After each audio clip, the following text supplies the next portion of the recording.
Hello students, आज हम लोग पढ़ेंगे प्रबंध की प्रकृति। क्या प्रबंध कला है? आज इसी विषय पे हम लोग डिस्कस करेंगे। मैं विवेक श्रीवास्तव, अभी ट्यूटोरियल से। क्या प्रबंध एक कला है?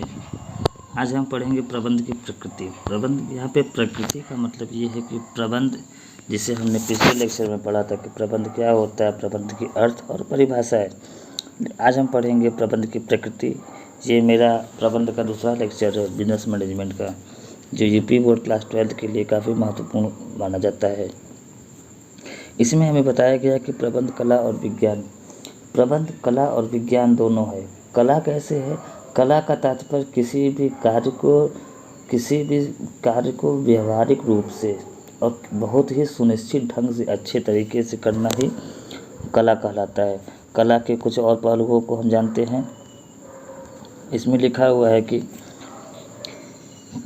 कला किसी भी कार्य के सर्वोत्तम ढंग से करने की विधि, यानी किसी भी कार्य को जितने अच्छे सुव्यवस्थित ढंग से कर दे वही कला है। किसी कार्य को हमें अपने किसी एम्प्लॉय से या संगठन के किसी व्यक्ति से कराना है और वो कार्य जितने अच्छे तरीके से होगा, कला वही होता है। कला में निपुणता तभी आती है जब हम कार्य करते हैं, मेहनत करते हैं और अनुभव आता है। थियो हेमन ने कहा है कि कला कार्य करने का एक ढंग है, व्यवहार करने की विधि है। यानी हमें जिस व्यक्ति से कार्य कराना है उस व्यक्ति के बारे में हमें समझना है कि वो कार्य कैसे करेगा, उसे मोटिवेट कैसे करे, उस कार्य को वो समझेगा कैसे, उस कार्य को वो करेगा कैसे, उस कार्य को समाप्त करना जिससे हम पूर्व निर्धारित लक्ष्यों की प्राप्ति आसानी से कर सकें।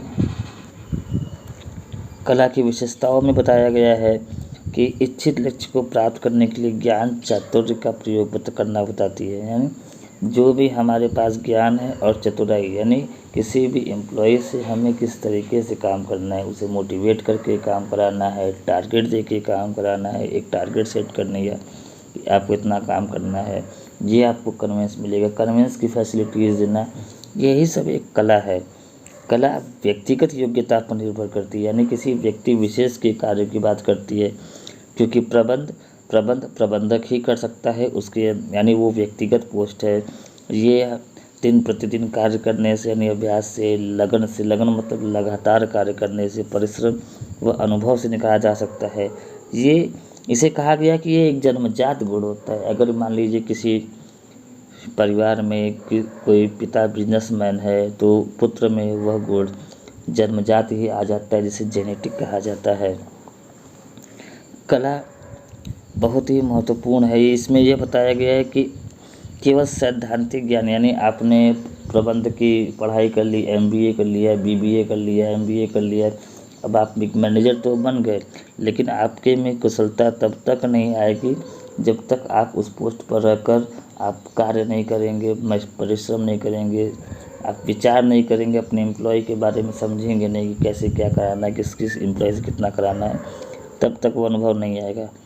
कला का संचय नहीं संभव नहीं है। संचय का मतलब स्टोर करना। कला को हम लोग अपने पास स्टोर करके नहीं रख सकते हैं। इसका जितना हम प्रैक्टिस करेंगे, जितना हम उस पर वर्क करेंगे, वो उतना ही निखर के आएगा। नहीं करेंगे नहीं आएगा।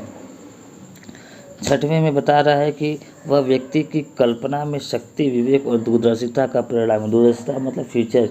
हमने एक टारगेट सेट किया हुआ है जिसे हमें 1 साल, 2 साल, 6 महीने या भविष्य में प्राप्त करना है, तो उसके लिए हमने जो प्लानिंग की है उसमें हमें एम्प्लॉय से काम कराना है। यही है उद्यमी।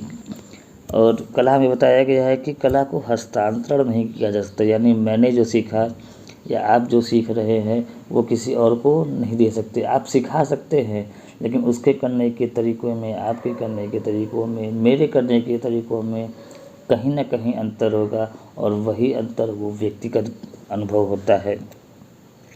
कला एक मानवीय गुण है। मानवीय गुण इसलिए है क्योंकि इसे मानव के द्वारा संपन्न कराया जाता है।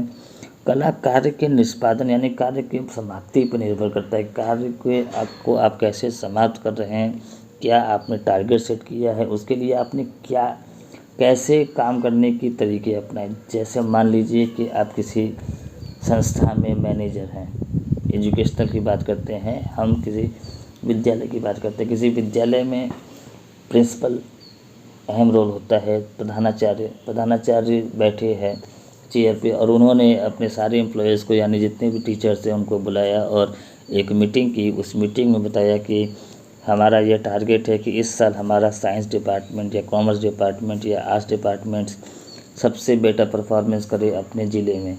उसके लिए उन्होंने अपने उद्देश्यों को बता दिए। अब कार्य करने के तरीक़ों को बताया कि उन्होंने काम कैसे कराया। उन्होंने अपने अलग अलग डिपार्टमेंट्स के एम्प्लॉय को मोटिवेट किया, सेमिनार किया, कुछ ऐसे मोटिवेशनल स्पीच दिए जिससे एम्प्लॉय इंस्पायर हो और काम करने में उसका मन लगे। कला सिद्धांतों को व्यवहार लाने का कौशल है। सिद्धांत का मतलब कला, आपको नियम बता दिए गए, आपको प्रिंसिपल्स बता दिए गए और उन्हीं प्रिंसिपल्स के थ्रू आप कार्य को सुव्यवस्थित ढंग से करा रहे हैं। नेक्स्ट, कला की सभी विशेषताएं प्रबंध में मिलती हैं। निम्न बातों से स्पष्ट है कि प्रबंध एक कला, यानी अब तक हमने जितना सीखा विशेषताओं में उसमें ये समझ में आ जाता है कि प्रबंध एक कला है। ज्ञान का व्यवहारिक उपयोग, यानी हमारे प्रबंध में जो भी ज्ञान मिला, कला क्या है? कला वह है जो व्यवहारों को समझ सकता है, यानी अपने संगठन में कार्य करने वाले व्यक्तियों से यानी कर्मचारियों से हमें किस तरीके से कार्य कराना है, वही प्रबंध कहलाता है। संगठन की समस्याओं को हल किया जाता है, यानी एक डिपार्टमेंट का दूसरे डिपार्टमेंट से अगर समन्वय नहीं है तो उसमें समन्वय में सामंजस्य स्थापित करना है, ये भी एक प्रबंध के अंतर्गत आता है जो एक कला है।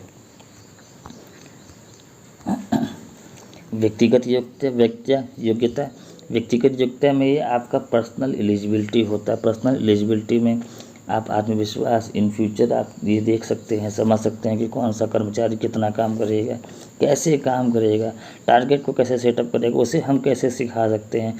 और गतिशीलता यानी कंटिन्यूसली आती, लीडरशिप आता है, निर्णय की क्षमता आती है। आशावादी यानी आदमी को हमेशा पॉजिटिव ही होना चाहिए, किसी भी एम्प्लॉय को या किसी भी ओनर को या ये कह दे किसी भी स्टूडेंट्स को, जो भी है, अगर वो पॉजिटिव वे नहीं रहेगा तो उसे शायद लक्ष्यों की प्राप्ति नहीं हो पाएगी। संयोगिक दृष्टिकोण, इसमें शैली और तकनीकी परिस्थितियों के अनुरूप होता है। प्रबंध का दृष्टिकोण एवं विधि सदैव समस्या के अनुसार होती है, इसलिए प्रबंध की कोई एक क्षेत्र, प्रणाली या त्रुटिहीन सिद्धांतों का निर्माण नहीं किया जा सकता है। यानी शैली और तकनीकों का मतलब ये है कि पहले के ज़माने में हमारे यहाँ जो पढ़ाइयाँ होती थी, जो हमारे क्लासेस चलते थे, वो ब्लैक बोर्ड, वाइट बोर्ड पे हम लोग मॉडरेट हुए, मॉडर्न में टेक्नोलॉजी के दौर में आए। हम लोगों ने white board, projectors, laptop, mobile, आजकल मोबाइल से भी पढ़ा जा रहा है। सोशल मीडिया का ज़्यादा यूज़ किया जा रहा है। सोशल मीडिया में आप यूट्यूब से ज़्यादा पढ़ाई करते हैं मैक्सिमम स्टूडेंट्स। ये ऑनलाइन का दौर है, जो कि कोरोना काल जब आया, जब school classes offline offline classes बंद हो गए, तो लोगों ने यूट्यूब को अपनाया। तो यूट्यूब पे जितने भी लोगों ने वीडियो डाला, जैसे मैं भी डाल रहा हूँ यूट्यूब पे वीडियो, तो ये मेरी तकनीकी परिस्थिति थी। हमने उस हिसाब से अपने आप को डाला और अपने उद्देश्यों की प्राप्त करने की कोशिश की। सृजनात्मक सृजन करना यानी कि उसको बनाना, इसमें निरंतर नई नई तकनीकों के साथ नए सामाजिक मूल्यों, आदर्शों एवं संस्कृति का निर्माण भी किया जाता है।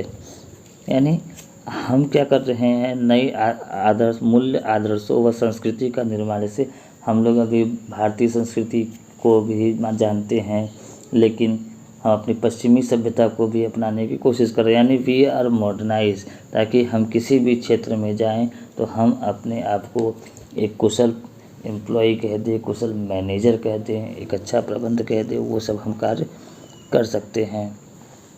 और यह मानवीय प्रतिभा की संगठन करता है एवं प्रयोग करता है, यानी ये मानवों का जो संगठन है। प्रबंध कला हस्तांतरण संभव नहीं है, या पहले ही पढ़ चुके हैं। प्रत्येक प्रबंधक इसे अपने प्रयासों से विकसित करता है।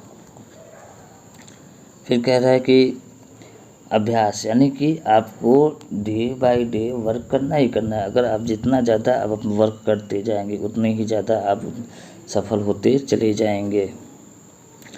अनुभव परक प्रबंध में अनुभव एवं चातुर्य का उपयोग किया जाता है, यानी कि आप जितने ज़्यादा काम करेंगे आपके पास उतना ज़्यादा अनुभव होगा, और जितना ज़्यादा अनुभव होगा आप उतने ही ज़्यादा आपके मैनेजमेंट में, आपके कलाओं में निखार आएगा, निपुणता आएगी। जैसे कुछ मैनेजर्स मैंने देखे हैं जो काफ़ी आसानी से बहुत किसी भी कठिन काम को इस तरीके से उसका सॉल्व करा लेते हैं, ऐसे लगता है कि उस काम में कोई कठिनाई है ही नहीं, जबकि काम बहुत कठिन होता है।